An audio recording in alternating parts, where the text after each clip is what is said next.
கல்வராயன் மலையில் கள்ளச்சாராயம் காய்ச்சப்பட்டது நியூஸ் 18 தமிழ்நாடு நடத்திய கள ஆய்வில் அம்பலமாகியுள்ளது.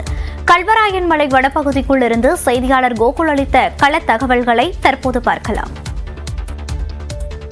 கள்ளக்குறிச்சியில கள்ளச்சாராயம் குடித்து பலர் உயிரிழந்திருக்கக்கூடிய நிலையில இந்த கல்வராயன் மலையிலிருந்து தான் இந்த கள்ளச்சாராயம் கொண்டு வரப்பட்டதாக தகவல் கிடைக்கப்பட்டதை அடுத்து கல்வராயன் மலையில அந்த மலை கிராமங்கள்ல என்ன நடக்கிறது என்பதற்காக கள ஆய்வுக்காக வந்திருந்தோம். இது போன்ற இடங்கள்ல தான் இந்த கள்ளச்சாராய கும்பல் கள்ளச்சாராயத்தை பயன்படுத்துக்கு இந்த இடத்தை தேர்வு செய்யறாங்க.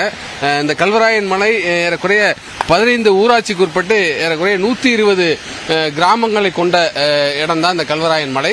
இந்த கல்வராயன் மலையில் இருக்கக்கூடிய பல கிராமங்கள்ல இந்த கள்ளச்சாராயமானது விற்பனை செய்யப்படுகிறது.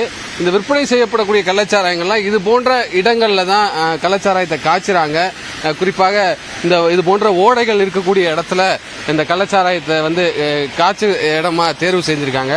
குறிப்பா இந்த ஓடையிலிருந்து தண்ணியை எடுத்துக்கிறது, இங்கே இருக்கக்கூடிய விறகுகளை வைத்து இந்த கள்ளச்சாராயத்தை காய்ச்சுறாங்க. அதே போல கள்ளச்சாராயத்துக்கு காய்ச்சுவதற்கு தேவையான அந்த பொருட்கள்லாம் இங்கே எளிதில் கிடைப்பதனால் இந்த மலைப்பகுதியில் இந்த கள்ளச்சாராயத்தை காய்ச்சக்கூடிய ஒரு சூழல் நிலவுகிறது.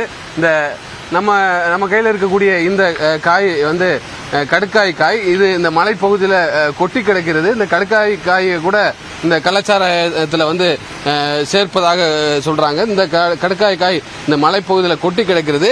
இந்த கல்வராயன் மலை என்பது சேலம், திருவண்ணாமலை, கள்ளக்குறிச்சி, தருமபுரி உள்ளிட்ட 4 மாவட்டங்களை இணைக்கக்கூடிய ஒரு அடர்ந்த காட்டுப்பகுதி. இங்கிருந்து தான் சமவெளி பகுதிகளுக்கு, இந்த கிராம பகுதிகளுக்கு இந்த கள்ளச்சாராயமானது கொண்டு செல்லப்படுவதாக கூறப்படுகிறது.